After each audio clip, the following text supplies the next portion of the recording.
Hi everyone, मैं Avinash dream classes की ओर से आपको इस चैनल पर स्वागत करता हूं। और आज का हम लोग वोकैब सेक्शन जो चल रहा था उसका नेक्स्ट वीडियो शूट कर रहे हैं। यानी कि हम लोगों का ये प्रोफेशन का सेकेंड वीडियो होगा वर्ड्स रिलेटेड। तो चलिए हेडिंग बनाते हैं, पर्सन एंड प्रोफेशन 02 कर देंगे। Person and profession.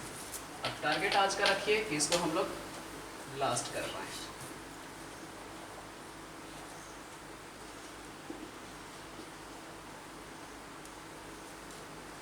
चलिए तो शुरू किया जाता है। ए और बी हम लोग क्लियर कर चुके थे, सी में से शुरुआत करनी है तो आ जाते हैं सी से। पहला वर्ड लिखते हैं जो मैंने एग्जाम्पल के तौर पे आपको समझाया था फर्स्ट वीडियो में, क्यूरेटर। क्यूरेटर दो इंसान होते हैं। अगर आपने Mahendra Singh untold story movie देखी है तो उसमें आपको याद होगा जो धोनी के फादर का रोल प्ले किया था अनुपम खेर ने, वो क्यूरेटर का ही उसमें दिखाया गया था। तो उनको पिच पे पानी देने का काम मिला हुआ था, ठीक है। और वैसे म्यूजियम का देखरेख करने वाले को क्यूरेटर करते हैं। ये भी मैंने आपको सिखाया था शायद एग्जाम्पल में फर्स्ट वीडियो में। तो डेफिनेशन इसका हम लोग दो तरह से लिख सकते हैं। One who care take, care base लगाइएगा वन के according. One who cares take of a cricket pitch. दूसरा लिखेंगे one who cares take of a museum, ठीक है ना। तो इसका दो डेफिनेशन में से जो भी डेफिनेशन देगा आप उसके लिए आंसर क्यूरेटर कैरी आउट कर सकेंगे, टिक आउट कर सकेंगे। चलिए नेक्स्ट है कॉम्पेयर।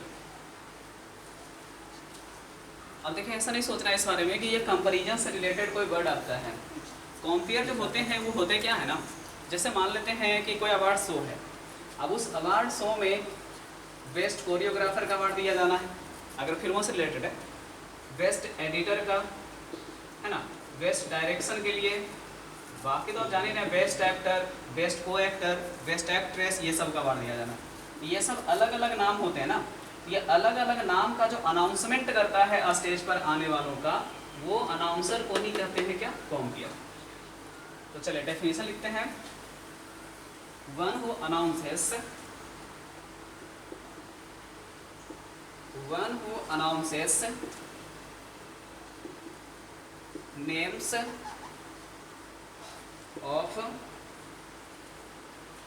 पार्टिसिपेंट या परफॉर्मर्स लिख दीजिए, परफॉर्मर्स, बस इतना ही। वह व्यक्ति जो परफॉर्मर्स लोगों के नाम का अनाउंसमेंट करता है उसे हम लोग कॉम्पेयर कहते हैं। अनाउंसर इसका सिनोनिमस आप चाहें तो यूज कर सकते हैं। चलिए नेक्स्ट वर्ड आप यूज करते हैं।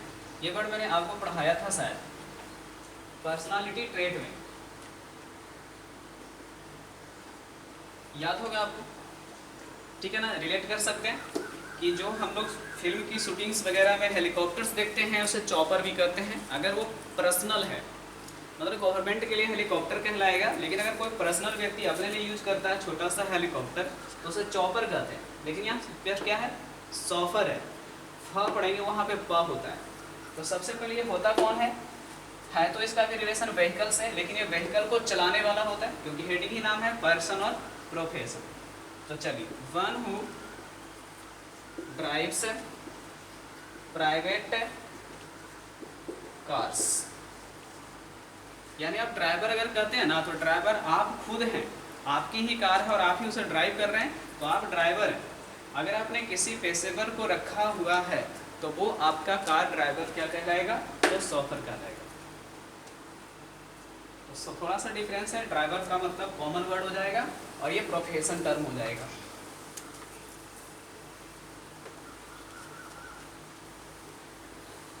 चलिए अब आते हैं नेक्स्ट वर्ड में। काफ़ी अच्छा वर्ड है ये, लेकिन मुझे नहीं लगता कि आज के बच्चों को ऐसा वर्ड पता नहीं होता है। हाँ देखिए, क्या होता है ना कि कई बार हम लोग बोलचाल की भाषा में गड़बड़ा देते हैं। गड़बड़ क्या कर देते हैं ना, जैसे बोल देते हैं क्या, my mother is a very, मान लेते हैं बहुत अच्छी है तो द कर दीजिए ना, द बेस्ट। और कभी कभी ये लीजिए, ऐसा भी किए हैं कभी कभी कुछ कुछ बच्चे। और बच्चे अगर नहीं करते हैं तो उनके पेरेंट्स कर बैठते हैं। कई बार अपनी पढ़ाई करने के चक्कर में मम्मी बोल बैठती हैं। तो उनको समझ में आ रहा होता है कि कुकर में तो हम खाना पकाते थे, तो हम ही कुकर कैसे हैं। तो उनको समझाना पड़ता है, नो ममा यू आर है ना द बेस्ट कुक। तो कुक प्रोफेशन टर्म है। चलिए बाकी आप समझिए क्या कुक वर्ड होता है ना कि क्या होता है, कुकर होता है। पहले तो ये समझ लेना है, उसके बाद डेफिनेशन तो आप समझ रहे हैं वही लिख लीजिए।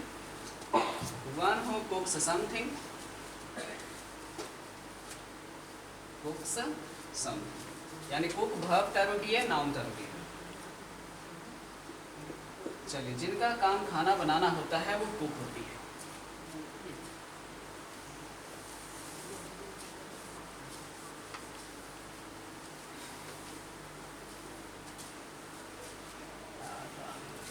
चलिए हो गया। अब आइए नेक्स्ट वर्ड आपके पास में है कार्टोग्राफर। या पहले एक वर्ड बता देते हैं और आपको रिलेटेड वर्ड कुक से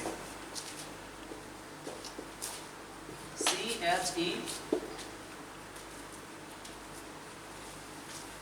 चलिए अब प्रोनाउंसिएशन तो आपको पता ही होगा कि शेफ पढ़ते हैं इसको, है ना। सैफ अली खान की बात नहीं हो रही है, बस ये ध्यान रखिएगा CHEF। अब ये होता है प्रोफेशनल कुक होता है, ठीक है ना। ये तो मम्मी को बोल दिया आपने, लेकिन ये हो जाते हैं क्या, प्रोफेशनल कुक। प्रोफेशनल कुक ये लगा लीजिए। किसी भी प्रोफेशनल कुक को हम कुक नहीं शेफ करते।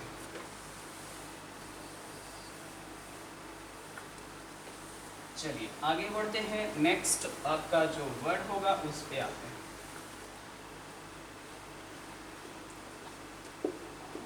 कार्टोग्राफर।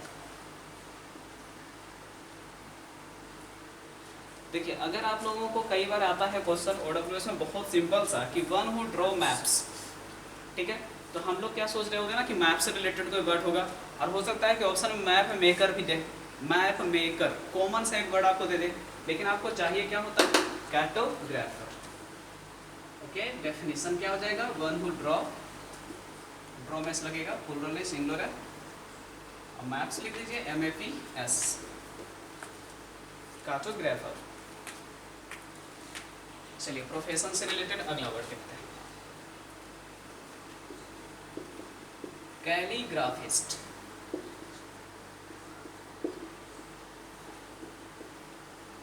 देखिए कैली का मतलब मैंने सिखाया था आपको कि क्या होता है स्टूडेंट, तो इसका मतलब मैंने समझाया था ब्यूटीफुल सेंस में यूज करना। और ग्राफिस्ट का मतलब क्या से रिलेशन होगा, तो जान ही रहे ड्राइंग और राइटिंग से, तो ऊपर से ही पता चल ही गया था ना। तो ऐसे इंसान जिनकी राइटिंग कैसी होती है, खूबसूरत होती है। चलिए तो वन हु राइट्स होगा, क्योंकि प्रोफेशन और वर्शन है, तो वन हु राइट्स क्या हो जाएगा, डेकोरेटिवली लिख दो, डेकोरेटिवली। अब इसी का सिनोनिमस कभी पूछे एग्जामिनेशन में आपको, तो आप दे सकोगे beautifully.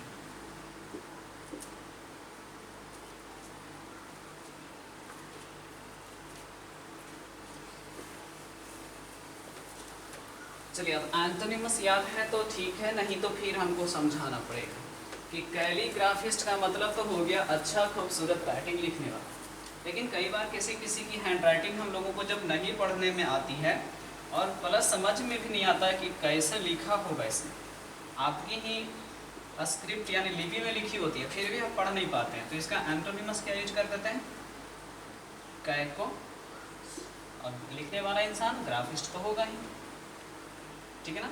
One who rights very कह सकते हैं बैडली। चलिए तो अगला है आपका प्रोफेशन टर्म,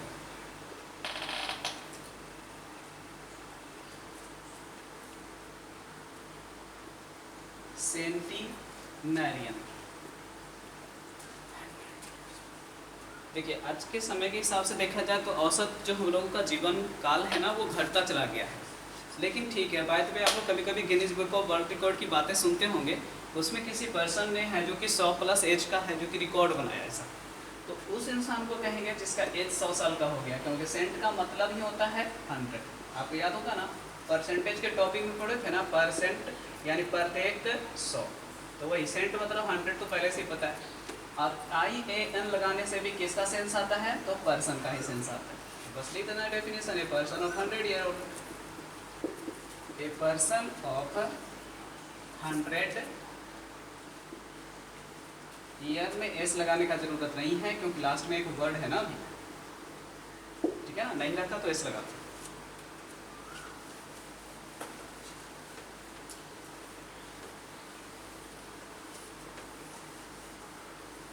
चलिए अगला टर्म आपका है जो देखा जाता है प्रोफेशनल रिलेटेड, सेंटिनेरियन के बाद कलीग। कॉमन सा वर्ड है। देखिए मैंने सिखाया था कलेक्शन का मतलब समूह होता है, ठीक है ना, तो वहीं से वर्ड है आपके पास में कि कलेक्शन का मतलब क्या है? समूह। और इसमें समूह का तो सेंस है, यानी कि पर्सन का सेंस भी हो सकता है, समूह वस्तुओं का भी हो सकता है, लोगों का अलावा वस्तु और जीव सबका होता है। लेकिन ये इतना कॉमन टर्म है कि सब जानते हैं, मूवी वगैरह में सुनते ही आ रहे हैं कि ऑफिस में जो हमारे साथ काम करते हैं, यानी पापा वगैरह के साथ तो काम करते हैं, अगर पापा जॉब में है तो one who works with you in the same office, in the same office, जो एक ही ऑफिस में आपके साथ काम कर रहे हैं तो वो कलीग होते हैं। अब देखो इससे एक रिलेटेड वर्ड है जो कि काफी इंटरेस्टिंग है।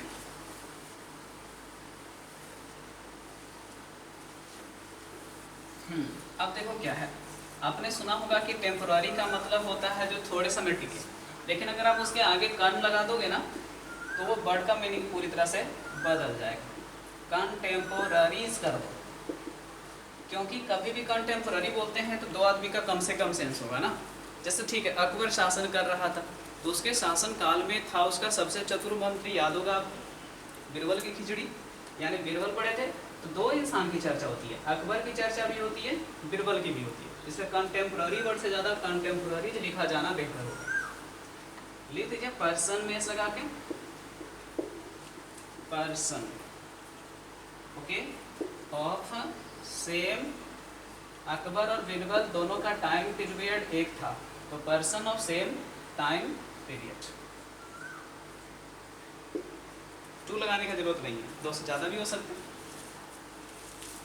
तो जो इंसान एक ही समय काल के दौरान रहे होते हैं, काम किए होते हैं, जरूरी नहीं है दोनों का पद एक हो, तो वे एक दूसरे के कंटेम्पोररी होंगे। चलिए अब आते हैं कंटेम्पोररी और कलीग का डिफरेंस समझा दिया कि कलीग सेम होगा, कंटेम्पोररी एक ही समय का होगा, ऑफिस सेम होना जरूरी नहीं।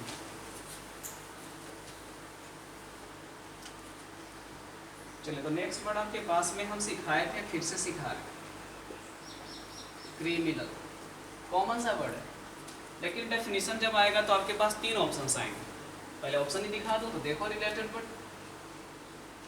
एक आएगा आपके पास में क्या?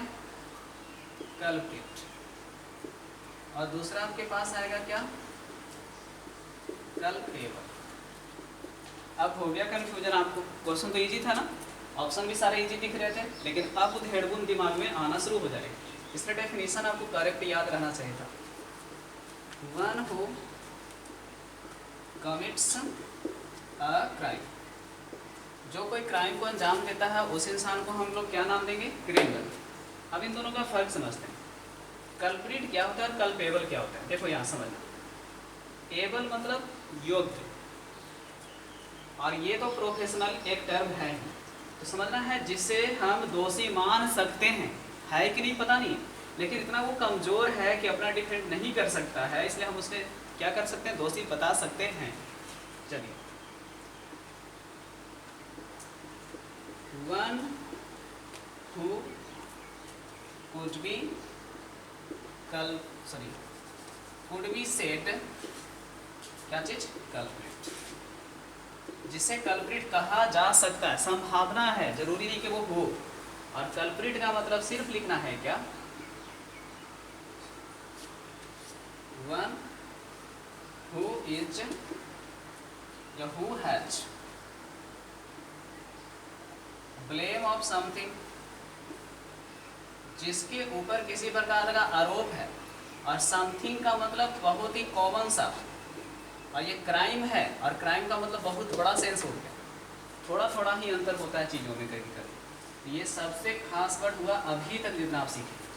क्रिमिनल हो गया बहुत ही ज़्यादा किसी भी हीनियस क्राइम वगैरह को अंजाम देने वाला, और कल्प्रिट जो होता है वो छोटा मोटा। जैसे मान लेते हैं रामायण मूवी, सॉरी रामायण देखा आपने, मूवी नहीं है, तो आपने रामायण देखा तो उसमें आप समझ रहे हैं ना, ये जो 14 साल की जो वनवास की कहानी का सूत्रधारक किसको माना गया, आप जानते हैं उनका नाम, अब उनको माना गया सूत्रधारक। तो पूरी तरह से रामायण में कल्प्रिट के तौर पर उनको देखा गया। दूसरा हो सकता है कि राजा दशरथ कैकेयी को मानते हो, 14 साल पुत्र विक्षोभ का जो सिचुएशन क्रिएट हुआ उनकी वजह से हुआ, तो कल्प्रिट वो थे, है ना। तो थे वो कल्प्रिट या नहीं भी थे, क्योंकि उनको तो इन्होंने कहा ही था कि आप 2 वरदान मांग सकती हैं, उन्होंने मांग लिया समय रहते। तो ये करें कि ये क्राइम किए थे कि नहीं, हम क्राइम नहीं कर सकते इसको, इसलिए कॉमन सा एक छोटा सा ब्लेम इन पे लगते कि माता होते हुए भी इन्होंने चारों राजकुमारों का नहीं सोच के अपने ही 2 राजकुमारों का भला सोचा। और कल्पेबल है सिंपल। चलिए, ऐसे क्वेश्चन एग्जाम में आने के चांस रहेंगे, आंसर के साथ में कौन सा क्रिमिनल। नेक्स्ट बढ़ाइएगा तो भाई बचा हुआ है मेरे पास में कॉन्ग्रीगेशन। कॉन्ग्रीगेशन GATI वर्ड होता है, सॉरी कॉन्ग्रीगेशन होता है। अगर आप नाउन का क्लास वगैरह कर चुके हैं कहीं, तब आपको ये टर्म कलेक्टिव नाउन में टीचर पढ़ाए होंगे। इसमें क्या होता था ना, जैसे कि हम लोग पैदल यात्रा चल रहे हैं तो पेडेस्ट्रियन कहलाते हैं हम लोग, लेकिन अगर हम पैदल यात्रा जा नहीं रहे, पैदल तीर्थ यात्रा पे जा रहे हैं, तो हमारा जो जन समूह होगा उसका नाम क्या हो जाएगा, कॉन्ग्रीगेशन। तो देखो एक रिलेटेड वर्ड पहले क्या निकला था, पेडेस्ट्रियन। IN का मतलब पहले भी मैंने समझा था कि पर्सन ही होता है, और PED का मतलब समझना हिंदी भाषा नहीं संस्कृत भाषा में पैर। चलिए ठीक है, तो इसका मतलब समझ में आ गया। One who travels on foot, one who travels on feet लिखे, क्योंकि जान ही रहे दोनों पैर पे चलेंगे, एक पैर पे उठा के थोड़े चलेंगे। और ये हो जाएगा आपके पास में क्या, one who travels to a holy place। ठीक है ना, किसी धर्म यात्रा पे निकले हैं तो उन्हें कहा जाएगा कॉन्ग्रीगेशन। ऐसे वन नहीं बल्कि ग्रुप होता है, तो लिख दीजिए ग्रुप ऑफ पीपल। ठीक है ना, ट्रैवल अभी भी रख सकते हैं क्योंकि ग्रुप सिमिलर है।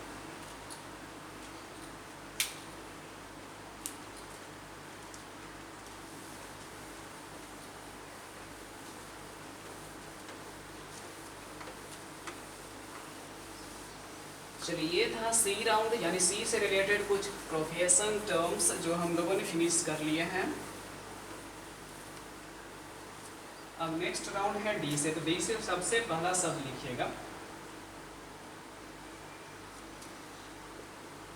ठीक है ना, डेरिवेटिव, ये पर्सन रिलेटेड वर्ड है, प्रोफेशन।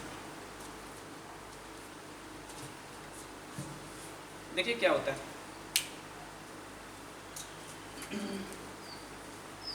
हिंदी से ही पता चल रहा है ना, देर का सेंस बस हो गया। तो जो किसी काम को टालता रहता है, लापरवाही बरतता है काम करने में, उस इंसान को हम डेरेलिक्ट कर सकते हैं। डेफिनेशन क्या होगा, one who delay a work और टास्क, वर्क और टास्क,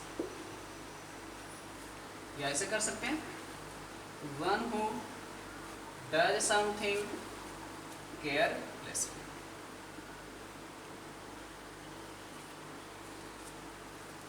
तो synonymous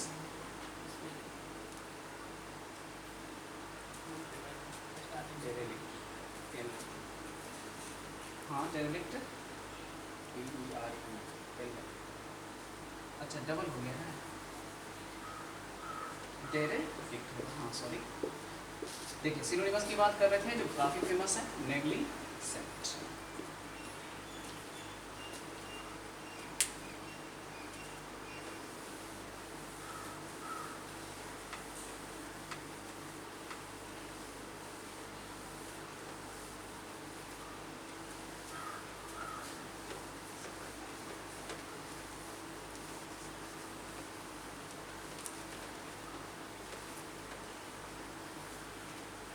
चलिए, प्रोफेशन रिलेटेड कोई खास वर्ड और अगर याद आएगा तो फिर देखा जाएगा बाद में।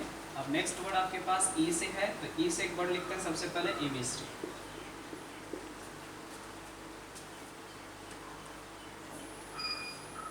देखिए, बागी 3 मूवी देखे हैं अगर आप, तो उसमें सीरिया की कहानी दिखाई है, लेकिन हम लोग यहाँ से बात कर सकते हैं क्या, MISR, यानी क्या चीज़ की बात कर रहे हैं, मिस्र का। मान लेते हैं कि किसी को मिस्र भेजा गया, या बागी मूवी में सीरिया की कहानी नहीं है, मिस्र की कहानी मुझे मिस्टेक से याद है, तो मुझे समझ में आ रहा है क्या कि मान लेते हैं कि उसका जो भाई था उसे किसी मिशन पे भेजा गया था, और वो कहलाएगा क्या चीज़, मिस्र। ठीक है, मिस्र गया था मिशन पे। डेफिनेशन आपके पास हो गया, one who is on a mission.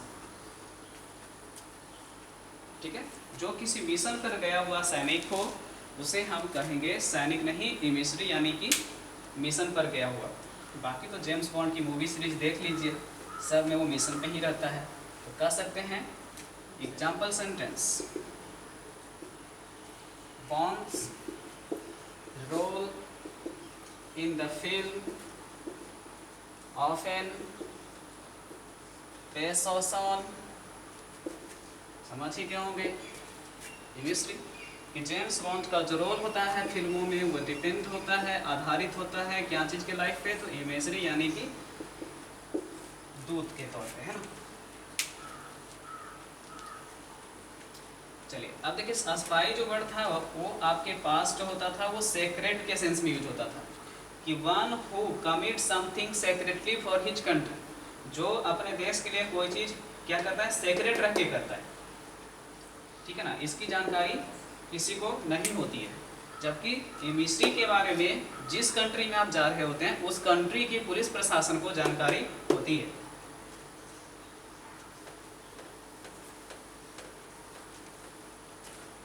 दोनों शब्दों में थोड़ा सा फर्क है, यानी कि अंतर है। चलिए आगे,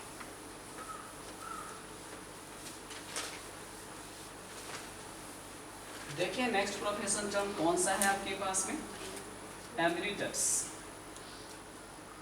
ये भी प्रोफेशन रिलेटेड वर्ड नहीं है, ये पर्सन रिलेटेड वर्ड है, EMERITUS। देखिए क्या होता है इसमें, पहले हम लोग क्या करते हैं ना, कुछ सेंस लगाने का कोशिश करते हैं। यूएस है तो कई बार हम लोग सिखाते हैं कि OUS से टर्म क्या हो जाता है, एडजेक्टिव हो जाता है। यूएस की वजह से नाउन रहता है, जैसे आप लोग पढ़े होंगे फंगस वगैरह, कैक्टस वगैरह, तो ये टर्म सबसे पहले नाउन से रिलेटेड है, ना कि कोई एडजेक्टिव है। ये कंफर्म हो गया। अब हमको समझना है कि इसका मतलब क्या है।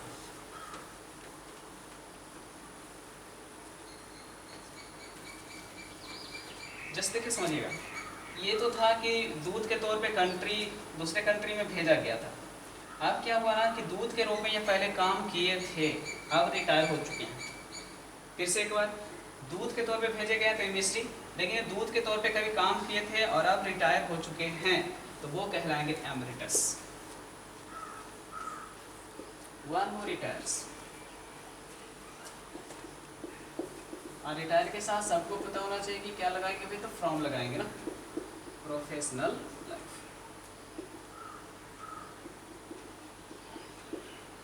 जिसने अपना प्रोफेशनल लाइफ है जो कि क्या किया है, बदल दिया है या तो छोड़ दिया है, और आम सिविलियन की जिंदगी जी रहा है।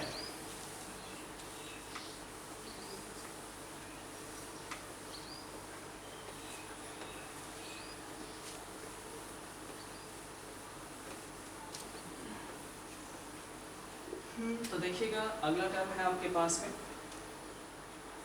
बहुत ही खूबसूरत वर्ड है और इंसान को ऐसा होना ही चाहिए। ई के बाद डब्ल्यू नहीं है, ठीक है ना, यू है, EULOGIST। देखो इसको समझने के लिए पहले यहाँ से आओ, EULOGY किसी चीज़ का अध्ययन नहीं है। जैसे आप लोग को मजाक में क्वेश्चन पूछते हैं घर वाले जब आप छोटे बच्चे हुआ करते हैं कि भाई इनमें से कौन सा गार्डन नहीं है ना, 4 गार्डन का नाम रहेगा, उसमें एक आंसर ये रहेगा ईडन गार्डन, और ये बगीचा नहीं है बल्कि क्रिकेट का स्टेडियम है, पता ही होगा, ठीक है ना। तो क्या निष्कर्ष निकला कि कुछ ऐसे टर्म्स होते हैं जो देखने में हमें कन्फ्यूजन क्रिएट कर सकते हैं लेकिन उसका उससे कोई रिलेशन नहीं रहता है। तो वैसे ही है, यहाँ लॉजी वर्ड लगा हुआ है लेकिन इसका कोई रिलेशन अध्ययन से नहीं है। तो ये लॉजी का मतलब क्या होता है? इसका मतलब होता है सेल्फ प्रेज, या सेल्फ कम से कम याद रख सकते हैं, क्या प्रेज रख सकते हैं, ओके, प्रशंसा। आप बताओ, अब तो समझ में आ गया होगा। वह इंसान जिसको किसी की भी प्रशंसा करने में कोई दिक्कत नहीं है, वो दूसरों की प्रशंसा करने वाला इंसान है, उसे कहेंगे वो लॉजिस्ट। पर्सन क्वालिटी का वर्ड है। वन हु प्रेजेज अदर्स,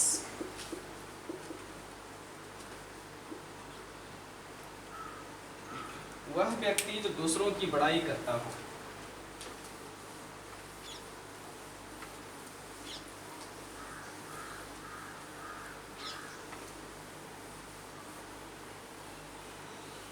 चलिए न्यूरोलॉजिस्ट हो गया। तो नेक्स्ट वर्ड है आपके पास में, ये काफ़ी एग्जामिनेशन में आया है, इक्यूएस्टेरियन, EQUESTRIAN। ऐसे तो हम लोग जानते हैं कुछ कुछ प्रीफिक्स भी ना अगर, तो भी बहुत सारे टर्म याद रख सकते हैं। तो EQU का जो रिलेशन है बहुत सारे ऐसे वर्ड से है जिनमें किसका सेंस होता है, हॉर्स का। जब हम रूट वर्ड का यूज कभी करके बताएंगे अगले कुछ क्लासेस में, तब आपको ज़्यादा अच्छा लगेगा फिर इन सब चीज़ों को सीखने में। और फिर से ये टर्म बहुत सारे आएंगे। तो इसका काम क्या होता है ना, घोड़ा किसी और का, बाजी जीतेगा भी कोई और, लेकिन घोड़सवारी करने का काम ये करेगा, ठीक है। चलिए, one who is a professional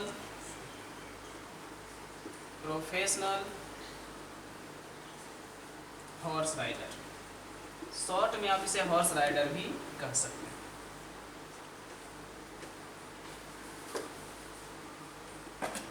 IPL वालों को तो राइडर सुन के कोलकाता नाइट राइडर्स की याद आ रही होगी। आंद्रे रसेल को बहुत अफसोस हो रहा है अभी, वो छोड़ना चाह रहा है IPL, नहीं भी छोड़ना चाह रहा है IPL। चलिए, इक्वेस्टेरियन का मतलब one who is a professional horse rider.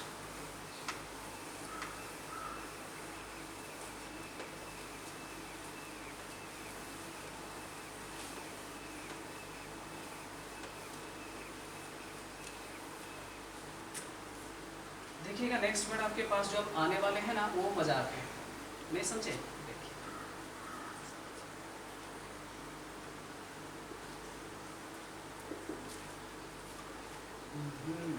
Examiner तो हो गया, दोनों में फर्क है। जैसा होता है ना, कभी कभी हम लोग आते हैं स्टूडेंट कोई पेपर वगैरह दे के, जैसे इस बार डिस्क्रिप्टिव देकर आया तो मैंने पूछ दिया डिस्क्रिप्टिव पेपर जो दिए थे भाई, उसमें मैडम ने साइन कहाँ पे किया था? यहाँ पे नहीं ना। तो स्टूडेंट कहते हैं कि याद नहीं है सर। अब याद नहीं है का मतलब है कुछ गड़बड़ करके आए हैं, वो हो रहा है क्या ना, थोड़ा सा कन्फ्यूजन है। एग्जामिनी वर्ड भी है और एग्जामिनर वर्ड भी है, हमें पता नहीं चल रहा है तो हमने रिलेट कर दिया कि टीचर होता है लास्ट में क्या चीज़ के साथ, तो ER के साथ, हो गया। अगर आपको बहुत ज़्यादा कन्फ्यूजन होता है ना, तो आसपास की चीज़ों से रिलेट करना सीखिए ना, बहुत अच्छे से याद हो जाएगा। खत्म हो गया। एग्जामिनर का मतलब क्या हो गया, one who conducts an exam, जो एग्जाम दिलाते हैं। और एग्जामिनी हम लोग हो गए जो स्टूडेंट के तौर पे होंगे।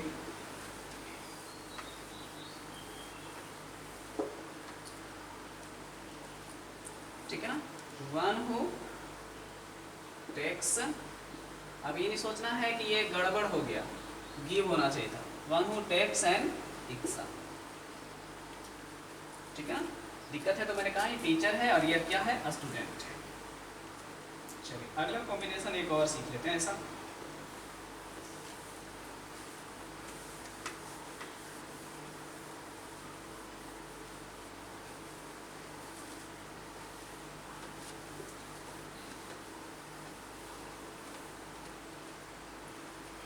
तो देखिएगा नेक्स्ट है आपके पास में एम्प्लॉयर, और क्या है भाई, तो एम्प्लॉय है। अब सबको पता है कि एम्प्लॉय लोग हड़ताल पे हैं, इसका मतलब कर्मचारी लोग हड़ताल पे हैं। तो एम्प्लॉयर कौन हो गया, जिसने सभी कर्मचारियों को काम पे रखा, ठीक है ना। वन हु एम्प्लॉयज समवन, जो किसी को काम पे रखता है। और क्या हो गया, one who works for a company, मान लो जो किसी कंपनी के लिए काम करता है।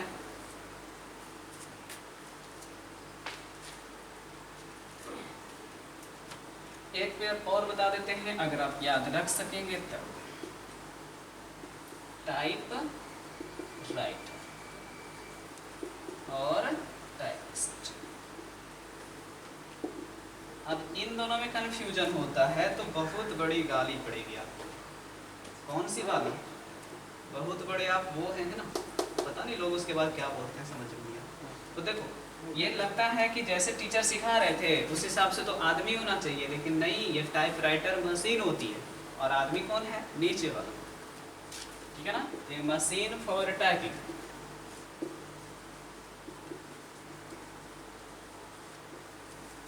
है ना, टाइपिंग का टेक्स्ट लिख सकते हो, क्योंकि टाइपिंग करेंगे तो कुछ तो करेंगे ना।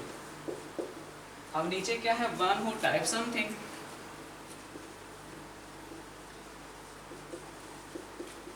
Type something.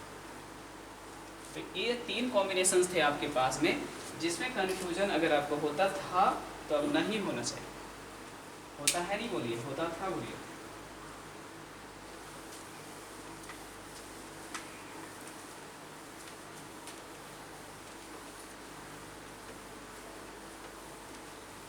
चलिए अगर लग रहा है कि थक गए हैं तो यहाँ पे ब्रेक लेते हैं, और कुछ वर्ड्स जो रह गए हैं हम लोग प्रैक्टिस के तौर पे अगले वीडियो क्लास में कर लेंगे।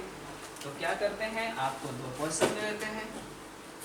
MOD सीरीज अभी बंद है, लॉकडाउन बढ़ गया ना, तो थोड़ा खुन्नस बढ़ गया है, इसको थोड़ा उसको बंद कर दिया। चलिए तो TYS का पहला क्वेश्चन आपके लिए, one who deals in fruit. अगर गलती हुआ तो मेरा पीछे का 10 वीडियो देखना पनिशमेंट हो जाएगा फिर से। अब ये मत बोलिए दोबारा MB खर्च करें।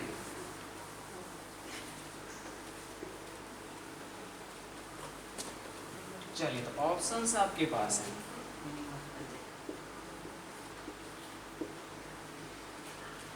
फ्रूटेरियम, फ्रक्टिवोरस या फ्रक्टिवोर देते हैं, फ्रूटरर है,